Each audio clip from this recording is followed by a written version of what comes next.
everyone. Welcome to this concurrent session, and thank you for joining us today. I'm Muriel Anti, and I'm the chair of the WEC Career Management Network, and I have the pleasure to be your host for the next 50-ish minutes. The recent International Labour Conference in June recognized career guidance as a pivotal element in skilling and employability. The OECD is recommending it as a lever for economic recovery, but also recent impact studies show that career coaching can boost the effectiveness of investments in skilling. So today we wanted to take some time to consider the question of whether then everyone should have a career coach. So I'm here today and I've been joined by 3 experts in the area who will discuss with me and hopefully with you as well, the benefits for individuals on the one hand, but also for the workforce in its entirety and as with that society as a whole. So without disclosing too much, I hope the final word might say, yes, we should all have a career coach. But in the meantime, let us look very quickly through a few housekeeping items. In terms of the structure of the next 50-55 minutes, we will have a first opportunity to go through some of the secrets of career coaching session. So we will look at the individual perspective, the individual benefits. And in a second place, that's going to be where we will hope to have or to hear you even in silence, but hear from you your questions as we will be debating and hearing from experts around the collective benefits from applying career coaching. The other housekeeping, so that would mean, please make use of the Q&A section, ask your questions, and feel free to be agreeing or disagreeing as we discuss. And now, without any further ado, let me introduce you to Sarah Hernan. Sarah is a principal consultant at Right Management. As a seasoned practitioner, Sarah will not only share with you not all, but some of the secret of career coaches, but have you experienced some of what happened during these career coaching sessions? So Sarah, without any further ado, please, the floor is yours. Thank you, Muriel, and good afternoon, everyone. First of all, we're going to spend the next, as Muriel said, 15 minutes or so, thinking about the value to us all of having a career coach. As Muriel mentioned, I'm Sarah Hernan, a principal consultant with Right Management, and I specialise in supporting organisations to align employee skills and aspirations with the ever-changing needs of the world of work.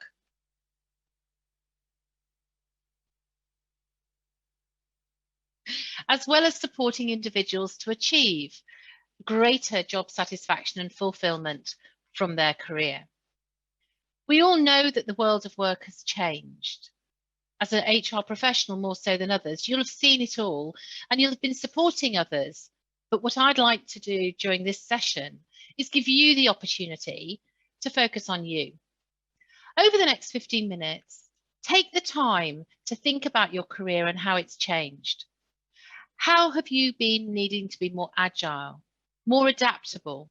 And what has been the impact of these changes in the world of work on the skills that you had, the skills that you have now, and also the skills that you recognise that you'll need in the future? We have all faced uncertainty recently and had more time to reflect on our careers. But how satisfied are you in your current role? How proactive have you been? How resilient have you needed to be? We may have chatted to friends and family about our changing views of work and what we want from a career.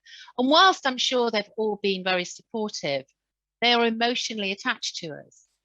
Whereas a career coach is someone who is able to be more emotionally detached, provide that positive challenge, and have the relevant expertise and coaching skills to remain objective. Creating a plan and knowing where to start is often overwhelming. And this is where a career coach can have a huge impact. Some of the questions that you might have asked yourself but struggled to answer relate to how clear am I about what I want from my career? And what is it that's important to me? How would I describe my career aspirations and goals? How easy would it be for me to identify and describe my strengths? And I wonder how long it is since I conducted a thorough career stocktake.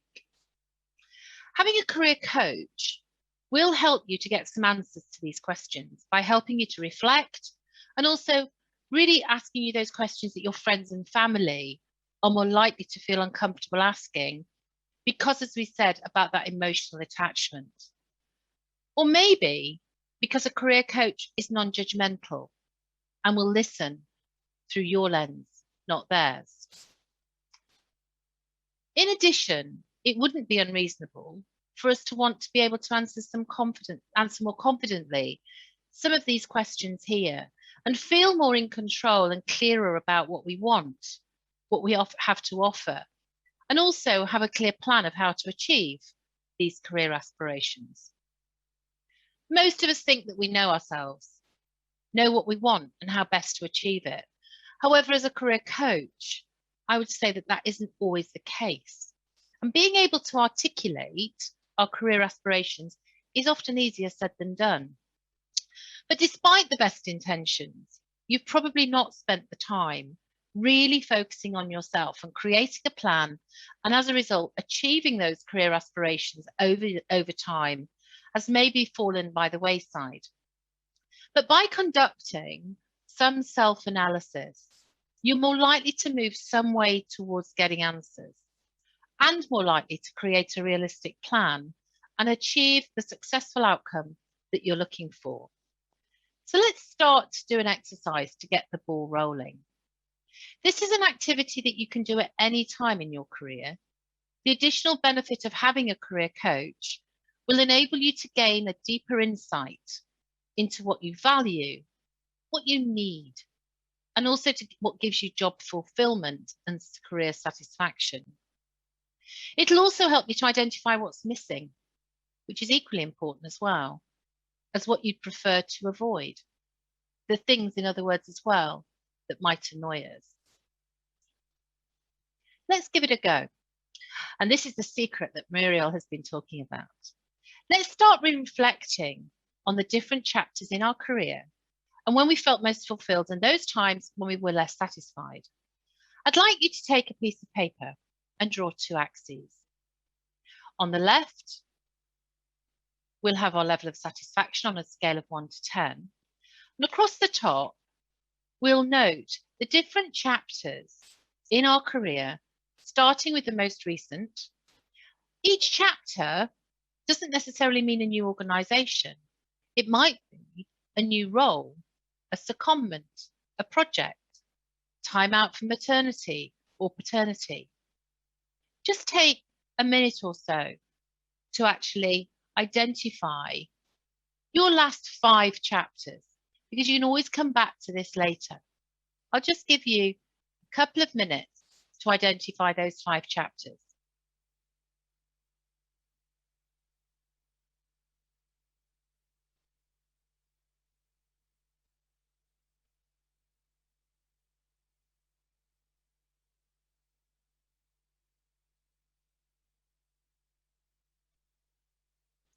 Once you've identified the chapters, if you haven't already started, go back to the first one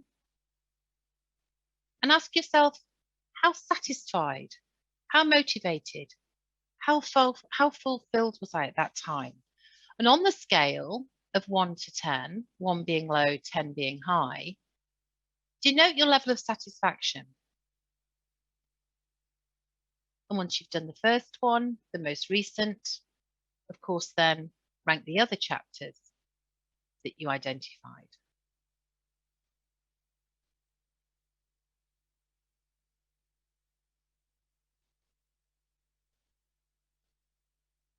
I'll just give you a moment to do that.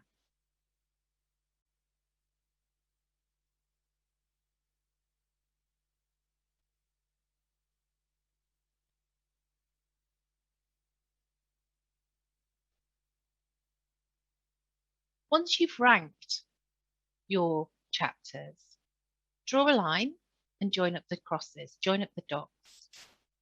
And then what we'll give you is a clear picture of when you were most satisfied and when you were least satisfied. But I'd like you to ask yourself the question now, what were the factors that contributed to the chapter when you were most satisfied?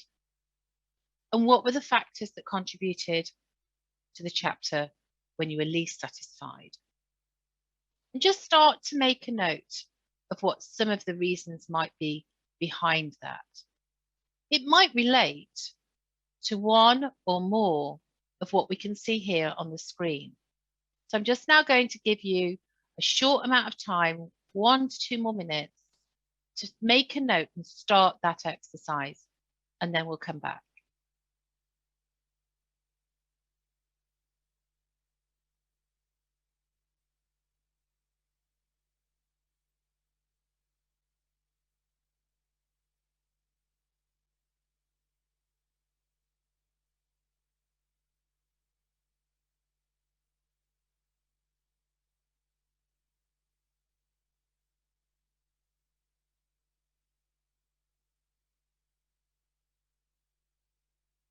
Thank you, whoever's giving me that feedback that they're ready. That's really helpful, thank you.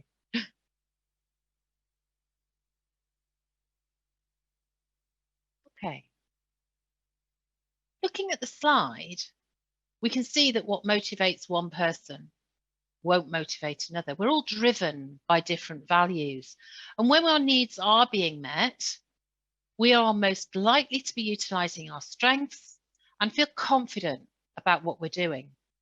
Most of us will strive to achieve career satisfaction, but few of us know how to achieve it. And this simple exercise, in my experience, goes some way to helping us to achieve that career alignment where our skills and what we enjoy doing are aligned to the organisational needs. However, it will only go some way.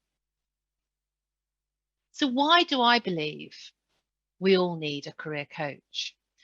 A career coach will enable you to analyse what we've identified there and what gives you job satisfaction, what helps you to work towards having that greater clarity of your career aspirations.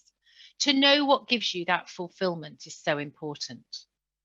They can help you to identify what you can do to assure greater career satisfaction in the future and what skills you were using at that time when your level of career satisfaction was high.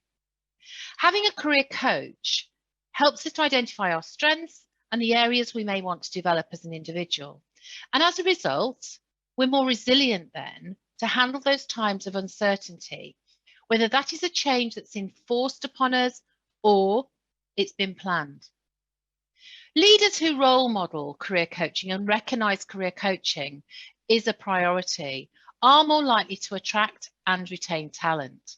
In the world that we're all working in, where employers are struggling to find the right talent and the right skill set, employers are looking for candidates who can demonstrate the skills that they're looking for to achieve business success. So as an employee, you are more likely to therefore future-proof your career in doing so.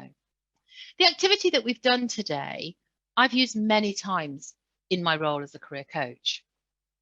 And it has proven time and time again to help an individual gain that clarity around their next step and what they need to do in order to achieve it. I'd like to share with you though now a story about someone I remember who found this exercise particularly beneficial. The individual was a graduate. They'd studied agriculture and business at university, and they were at a career crossroads. They knew that they were unhappy in their role as a grain commodity broker, yet they couldn't quite fathom out why. After completing that career reflection activity, we spent some time during our coaching sessions exploring what gave them satisfaction and when they were less fulfilled. As a result, they were able to identify they were simply not aligned to the type of work that they were doing and the environment in which they were working in. They were working in an office, at a desk, on a computer all day in a city. And they told me that they loved the outdoors and they'd had a strong background in the farming industry. Whilst they had the skills to do the job in the office and they were receiving positive feedback on their performance, they weren't happy. So taking this time to analyse what gave them satisfaction and fulfilment resulted in a career change for them. They went to a different industry where they could work outside and still grow and develop their business skills. As a result of the reflection and the career coaching, they secured a farm estate management role and they've never looked back. They recognised that this type of work and environment was more aligned to their passion and their skills. As we come towards the end of our session, I'd like to leave you with 3 things to consider. Number 1, having started that career line activity, go back and finish it, and then consider talking this through with a career coach. The positive, challenging questions will add richness to your own reflection. Number 2, once you've identified what's important to you and what gives you satisfaction, go for it. Try and remain focused on that prize, even though at times you may need to take a slight detour and others may try and persuade you to do otherwise. Finally, take control of your own career and never be afraid to think that you can't change career direction. Most of us will need at some point to learn new skills which will give us that opportunity to grow and as a result future-proof our employability and our career. So that's why I would say all of us need a career coach. Thanks for listening. I hope you found that activity and I hope you found the short session together interesting. I'm going to hand back now to Muriel, where I hope that we're going to have now even more of an interesting discussion around career coaching. Thank you. Thank you so much, Sarah. Wow. My career line certainly looks rather like a roller coaster than a line. So I don't know how you at your home office, your work, your home, your garden, how it looked, but certainly most probably you haven't had the time to entirely finish it. But clearly, you know, it's I have personally gained new awareness about you know, career satisfaction and my own boosters. So certainly something to follow on through, and also following the logic demonstrated earlier by Peter. If you were at the keynote, you know, let's start thinking about what's next already when we're striving, and not wait until we are already you know, overdue in terms of looking at the next cycle of the career. But Sarah, before we move to our two other colleagues, I wanted to ask you a follow-up question.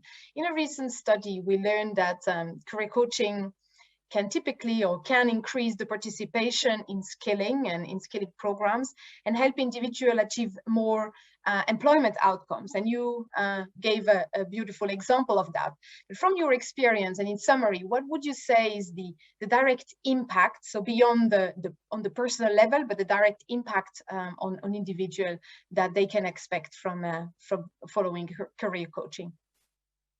Yeah, sure, Muriel. I think one of the biggest impacts is that increase in self-awareness and self-confidence. That to be able to reflect and share in confidence our career aspirations without somebody making any judgments, somebody that is detached emotionally.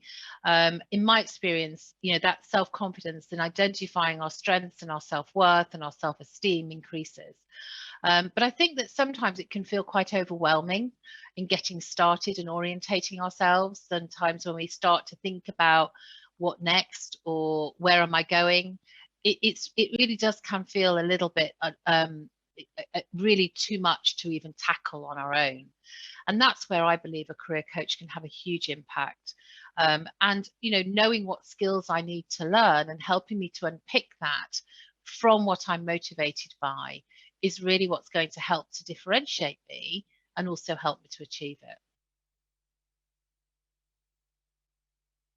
You're on mute, Muriel. Yes, wonderful. Thanks, Sarah. You're welcome. Yes, so you would say something like a compass in a storm. I'm reflecting upon what you were saying. Like it feels like a safe base, something that gives me a booster in my resilience and the confidence that I might not know exactly where I'm going, but I'm going in a place that that feels like a good place for me. So wonderful. Yeah, sure. Thanks, Sarah. So now is the time for taking a bit of more of a helicopter view and look at the collective perspective. And I would like to welcome my additional guests, Glenda Quintini, who is a senior economist at the OECD. Welcome, Glenda. And Cristiano Pesci, who is the president of the ISO, the Italian Federation for Outplacement Companies. Hello, Cristiano. Hello. Thanks for our invitation, Moria. Great. So we will spend the next minutes in, talking a little bit more about, now that we've heard about what it could bring to oneself, one individual, and I hope you also took the time to follow the exercise. But now let's take a little bit of a wider look at what does it mean more collectively. Let me start with you, Glenda. We've heard from Sarah that the benefits from career coaching are quite tangible for individuals, and according to the results that you released in 2020 from surveying various countries, 60% of adults have not used career guidance services in the past 5 years. What do you think are root cause for this, and how can we raise the awareness and interest for career guidance?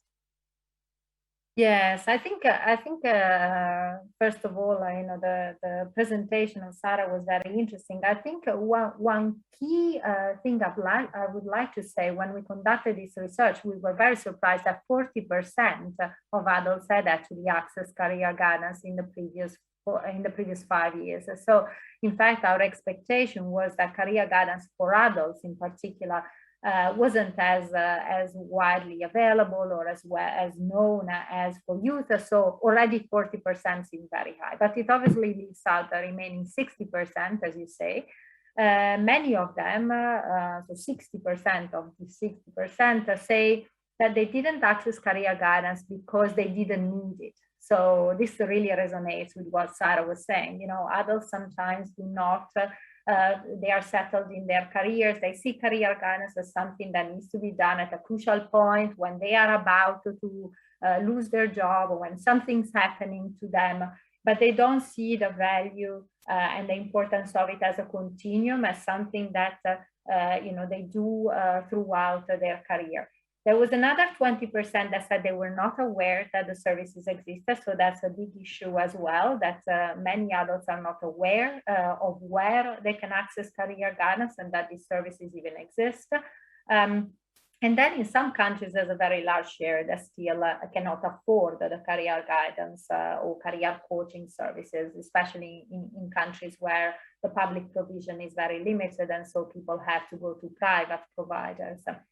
I think this puts in particular adults who are low skilled, who are even more at risk of losing their jobs, and so even more in need of guidance, at a disadvantage because they don't know how to access, they are less aware, they're less well informed, and they tend to access career guidance even less. I think there's certainly information campaigns and outreach are very useful to highlight the importance of career guidance, but I think it would be really important to create a culture of career guidance. So to have career guidance highlighted throughout the services that provide it. So whether they're public, private provision, whether it's employers providing career guidance, to have a common emphasis on the importance of career guidance. And some countries are already accompanying their services that are more re-employment services with a very strong emphasis on career guidance. So in Australia, for example, you have several services like Career Transitions Assistant, Mid-Career Skills Checkpoint, where people are put in touch with a career coach. In France, for example, the individual learning accounts, so the compte personnel de formation, also has a service or is linked now with the Conseil en Évolution Professionnelle, which is also a career guidance service. I think it's also important to start young. So although we are more focused on adults here, I think the strengthening career guidance, doing it well in schools is important because it allows young people to develop that at least that awareness of the benefits of career guidance, and therefore they're more likely to go back to it later in their various phases of their work life. And then I think throughout, it's very important to highlight the quality. I mean, Sarah's presentation was extremely good, but there is a very broad range of professionals calling themselves career coaches out there. And as users, we don't know how to distinguish, how to assess their background, know if we are picking the right one, the one with the right qualification. So there's many countries already investing in either a quality assessment systems, but also professional requirements. So for example, Canada has professional requirements at a provincial level, now setting it up nationally, and the UK has the metric standards for the quality assurance of career guidance services. So making sure that people know that the career guidance they are accessing has all those qualities and is going to provide value to them, I think is very important, and raises the profile of career guidance and then also the confidence that people have in it. Wonderful. Thank you, Glenda. I love this idea of mindset shift. And we talk a lot about lifelong learning, and I feel like the way you describe it is very close to actually this lifelong learning mindset, right? So having this as part of the way you think, the way you are, and the way you evolve throughout your work-life journey. So obviously awareness is a key thing. Cristiano, Glenda mentions obviously the need for workers to be more aware in these times of rapid and deep changes on the labor markets. How do you see the role of workers during such changes, and what are the learnings that you're making in Italy? Well, thanks, Maria, for the question and for the invitation. It's a great pleasure for me to be part of this.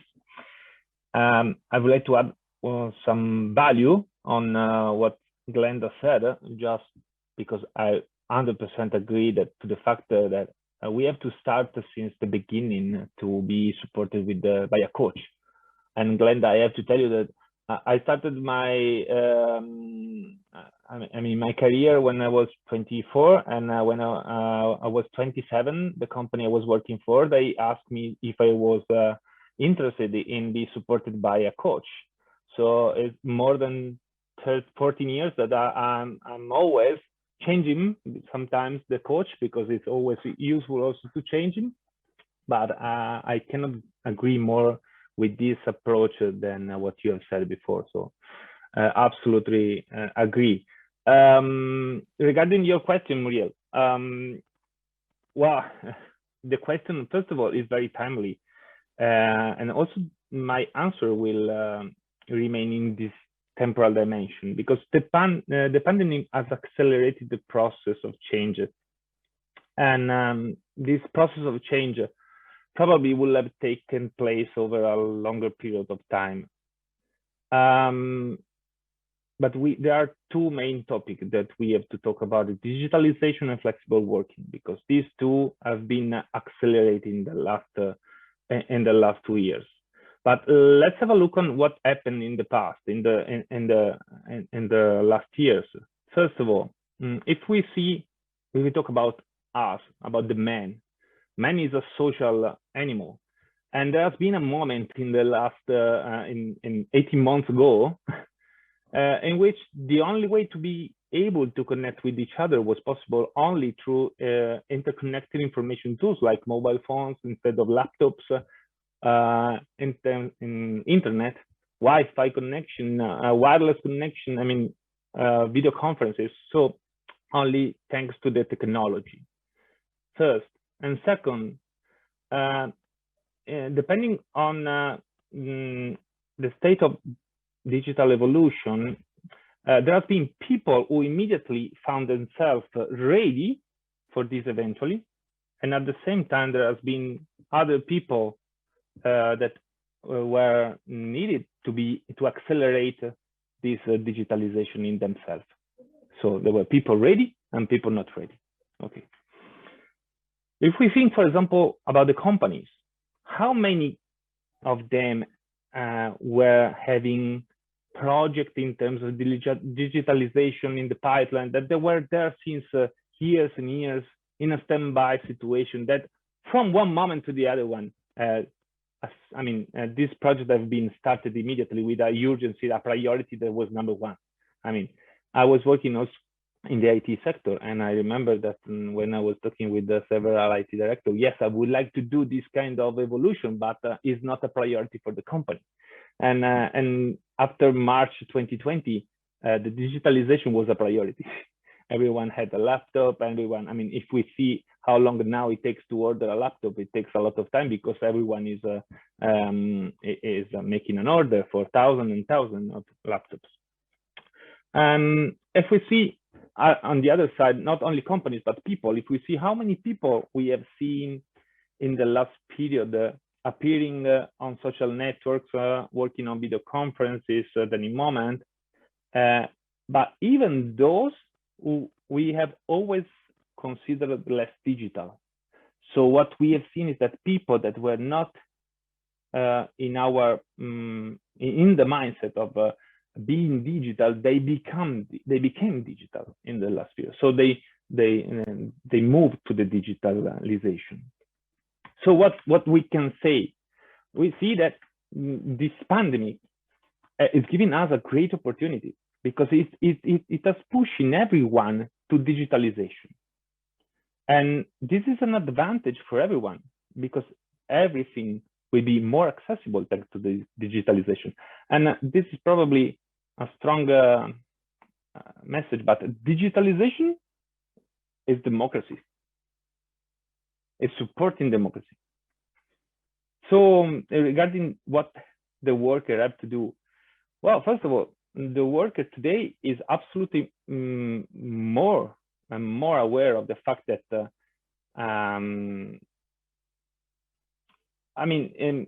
he must have a digital attitude to his own skills and own interest, because this will be his own evolution in the next future. And if we think about our daily life, if we think about how many services have been digitalized in the last period, let's thinking about going into a museum. Today, visiting a museum, you need to access through several digital instruments. If you want to book a sunbed on the beach, now you're going to do it with a digital instrument. And so what I'm saying is that all the sectors are involved in this digitalization. So that's why I really believe that this digitalization will allow companies and people to evolve through a result-oriented way of working. That's another thing important that we have to remember. And this thing is also going to increase the flexibility that will allow us to improve our work-life balance. And this is another thing that we have to add to, thanks to the digitalization. So what I'm saying is that all the workers need to be ready to evolve their digitalization, and we are going all to benefit from it. Wonderful, thanks, Cristiano. So you are also saying that with these kind of different way of working, we also need the workers also need some orientation, and as everything changes around us, it's difficult to identify what is the path, right? And so Glenda, if we pick up on this point, and you recently published also another leaflet around career coaching, but you also mentioned this as a lever for recovery, for economic recovery. Can you tell us a little bit more about that? And in your opinion, how can we better understand the collective impact and benefits of career coaching? Well, I think it goes along the same lines that you said before, right? So that career guidance is a very an intrinsic element almost of then retraining, upskilling, reskilling. So if you think you can think of career guidance as allowing individuals to achieving some sustainable employment, and I say sustainable not to say green, equal, and so on and so forth. We're talking about jobs that are here to stay, jobs that are growing, that are in line with the expectation of the individual. So if necessary, through training. So as opposed to taking a job seeker and putting him into the first job vacancy that comes along. So it really means that choosing the right one for them, but also choosing the right one for the economy. So as Cristiano was saying, there's been a lot of change in the context of the pandemic. Many of the trends were already ongoing before, so we expect a significant reallocation, and many of those who are looking for jobs now may need to go into jobs that are in a different sector or in a different occupation. So in my view, that really means that career guidance that allows you to understand what your strengths are, to assess the skills that you already have, look at your qualifications and experience, and then propose how to bridge the gap between what you have and what is now in demand in the labor market is going to be very important for the recovery, so that again you put people into jobs that are longer lasting and sustainable. In terms of the impact, on the other hand, I think it is very difficult to measure the impact. You have some great results through your report. When we ask people whether they're happy with the career guidance they've received, actually, generally, people are very enthusiastic about the support and the quality of the support they've received. But at the same time, when we try to link that support they've received with their employment or training outcomes, they see less of a link. And I think this is an issue that in general has been discussed a lot, that career guidance is a soft, soft intervention, if you want. For example, as we said before, it should be ideally continuous rather than done only at moments of crisis or specific needs, which means that linking it to a precise outcome is a lot more difficult, and people don't make the mental connection of how valuable career guidance or the exercise of type of career coaching that Sarah was discussing too, than their success in training or in the labor market. So I think we need to take that into account. At the same time, we did ask questions about very specific elements of career guidance, and we know that the impact is higher when the person, of course, is qualified, when the person has good understanding of what is available on the labor market. What is the demand in the labor market, so has good labor market information. And when there is a service that's personalized, so if we're thinking about publicly provided services, and we're thinking about services that guide job seekers, for example, in their choice, it's important, and we see a big value in developing a personalized career pathway that actually increases quite a bit the likelihood that the career guidance you undertake will lead to a good training outcome or to a new job or a good employment outcome. It's a very good point in terms of facilitating this transition.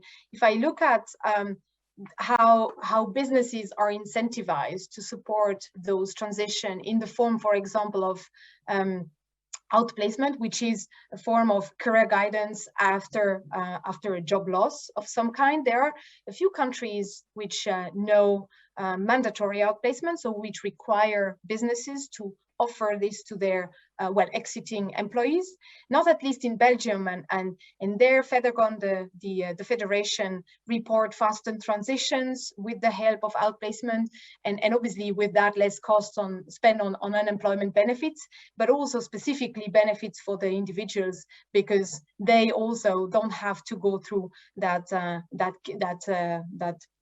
that part in the journey, which is being unemployed, which is never a great place to be. But one element that also Fedacon is busy with is, which includes career coaching, is transition trajectories. It's a bridge that they're building between jobs, so bridging them from employer to employer. So a little bit of what you were saying, Glenda, I think it's quite you know, well embedded within the transition mindset, and having this mindset that it doesn't have to be, it can be much more in a flow. And so, Cristiano, I know you at ISO in Italy, you are requesting from the Italian government to make exactly that, right? Outplacement mandatory, or at least a part requisitory for any worker losing their job. So can you explain a little bit of the context and how you think the Italian economy should benefit from such a legislation? Yeah, that's for the question. And in fact, the outplacement service is mandatory with different kind of regulation in France, in Spain, in Finland, and in Belgium too. In Finland, where the unemployment rate is about 3%. So I mean, they are quite interested in keeping so low. But again, I think it's very important to have a look on what happened in the past, and let's have a look on the Italian market and in the Italian labor system. If we see until a few years ago, the life of a worker evolved, and had an end within the same company. So we were living our whole work cycle in the same company, and it was the company that took charge of the person evolution. And very often the person did not have to relocate, because I mean, at the end he handed his career to retire, so there was no problem of relocation or replacement. But this has changed dramatically in the last 20 years, and we are seeing time after time that is changing. Today, the worker changed many companies in his professional life, and the companies themselves, if we see, they have a much shorter evolutionary cycles, and the same skills have shorter interest cycles. If we think about some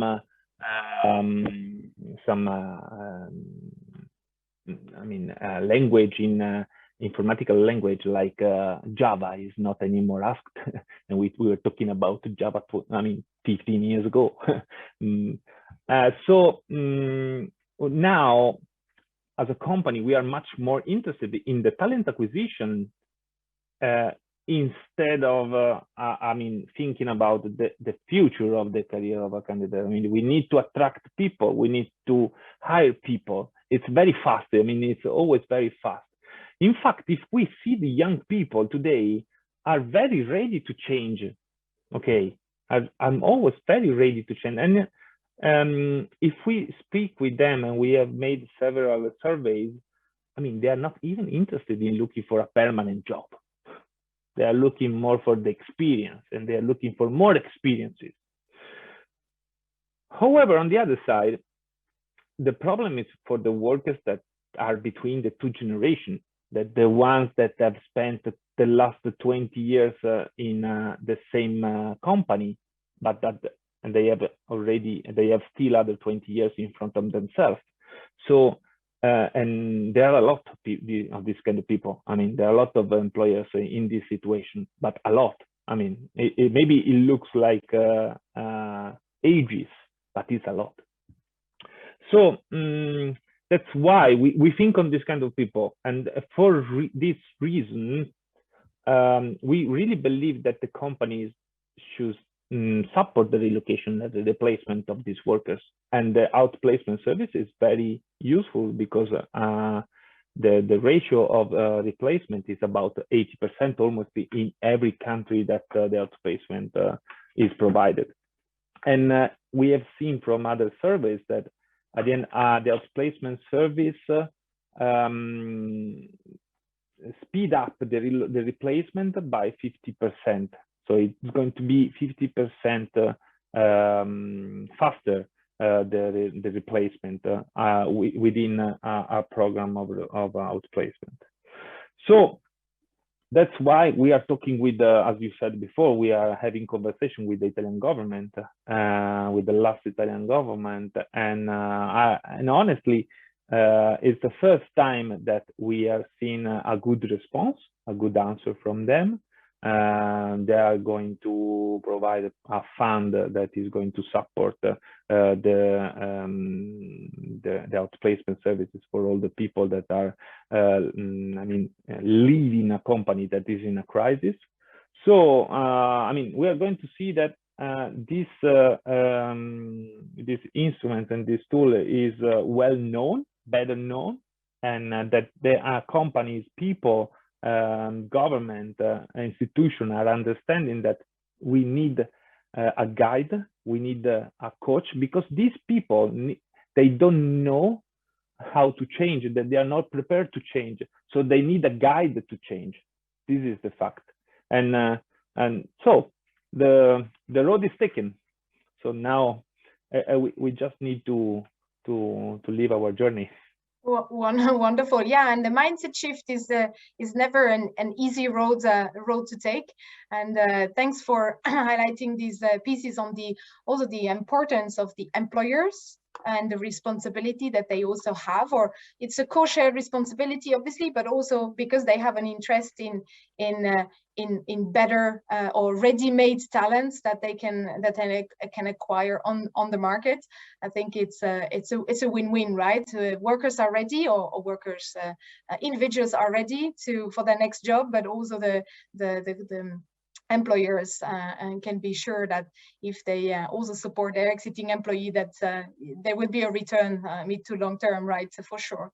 So and I was just checking on the chat here. There is a comment on the quality, and I think you named it, Cristiano, right? 50% faster redeployment or transition compared to individuals who are not, or transitions who are not supported. I think this is certainly one of the outputs of good quality service. But Jackie Ford here is saying that it's a very critical point. We have many here in South Africa. She's saying with many people out, they're calling themselves executive career coaches offering these services. So it's difficult to kind of maintain and control this quality. So I think that's also something to keep in mind for Italy as you continue to think about how to boost this usage in Italy. Yeah, if I may add also one thing, it's very important also for the economy of a government, because you know how much a government is going to save with a less unemployment rate, instead of a less time of unemployment for any people. So it's a saving for the economic support that the government are going to give to unemployment people. So it's very important also in terms of financials. Yeah, totally. And I was actually about to ask Glenda a question, but also looking at you virtually, you participants, please, continue getting the comments or the questions in. I have a long list of questions, so I can go on forever. But let me, Glenda, ask you one thing, because I think it's a good segue from Cristiano's point, right? The OECD's this year's OECD's employment outlook is also specifically highlighting the decrease in labor population overall, and with that, the risk of long-term unemployment and a detached workforce. What are you advising governments on how to integrate businesses in their policies, and how can governments encourage businesses to keep individuals active in the labor force? Well, I think we've said it throughout, right? The businesses can play a very crucial role in terms of providing opportunities for training, and to provide those opportunities, and to make the most of those opportunities, they need to provide some form of career guidance, of direction for their employees. And I think they have, they have an advantage in two ways. One, of course, they can highlight opportunities already within their firm, but they also know what's in demand. They know how jobs are changing. They know what in the medium term the job of the individual is going to look like, and how the person should best retrain and develop their skills in a way that keeps them fit for that job, and potentially they thrive and they grow in other jobs. And what I see as a risk is that, particularly if we're talking about career coaching and career guidance, is that employers, of course, focus on individuals generally who are high potential, who are already high skilled, right? So there is many large companies that have already career coaching services, but they are focused on a subset of the employees. So I think where there is a role for the government to intervene is to provide ways, or to facilitate, to help employers being able to provide these services to a broader range, to provide incentives to help a broader range of adults.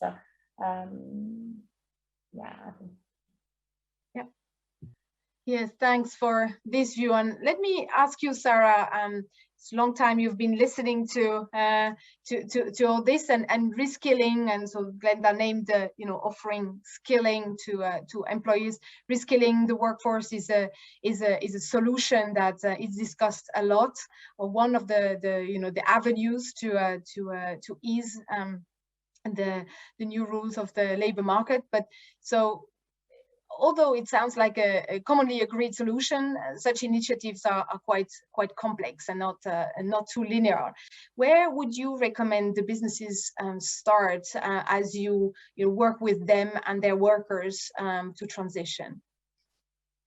Yeah, I think that it's about taking an approach at a leadership level, as well as a bottom-up approach in terms of creating what I'd call more of a career mobile mindset and culture, Muriel. So at a leadership level, how well do you know what skills you require in order to be successful in the future?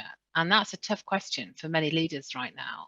But, what is the skills that you require? And then what have you got, and where are the gaps? And enabling employees to be able to identify with opportunities so that they understand what, let's say, redeployment opportunities there are within the organization, and supporting them to achieve that, as well as letting them go when they don't align. So, what is it that for me as an employee, I understand about what opportunities might be available, and how do they align with where my skills are now?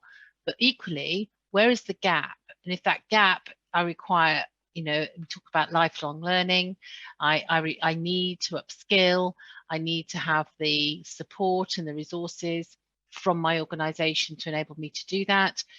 I need to be able to have an effective career conversation with my line manager in order for us to both be on the same trajectory and understand what each of our needs are.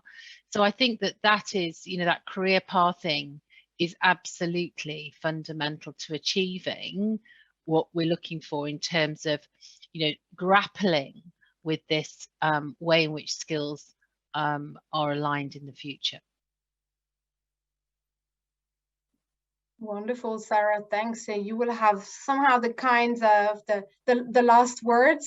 I think we've heard a lot around resilience, around mindset, and around transitioning to the new world and providing orientation. So now we are reaching towards the end of this session, of this hour. Many thanks to all of you for being part of this discussion, and hopefully there will be more of that in the future. And thank you everyone on this who participated in the session. In a way of closing, let me summarize some of the key takeaways. What I've learned, what I've taken away is certainly that a career coach can provide a positive challenge you will not get from your best friend.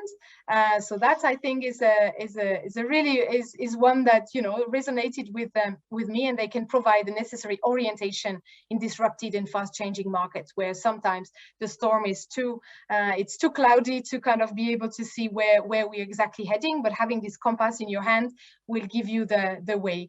Career coaching has an impact on employability, so this long-term security on the way and the relevance on the labor market. It has a fundamental role to play in the economic recovery and for resilient labor markets, and has a role for employers to find their talents. So solving the talent shortage is certainly one of the key pieces as well to mention here, and also by making workers more agile. And what I heard is, you know, connected to the world of work, labor markets are smoother, and again, businesses find their talents quicker. So in that sense, you know, I can only encourage you and you all on this panel, but beyond, and to act now as an individual, but also as an employer, as a public stakeholder, as a stakeholder of any kind. Raise awareness about what career coaching can do, and raise awareness within your network. We can't do enough to change this mindset and ensure our, you know, the workers of tomorrow are not missing on any such of a great lever. So thank you so much, Glenda, Sarah, Cristiano, and everyone who has been attending this session, and see you soon. Thanks for joining. Bye, ciao. Bye. Bye-bye.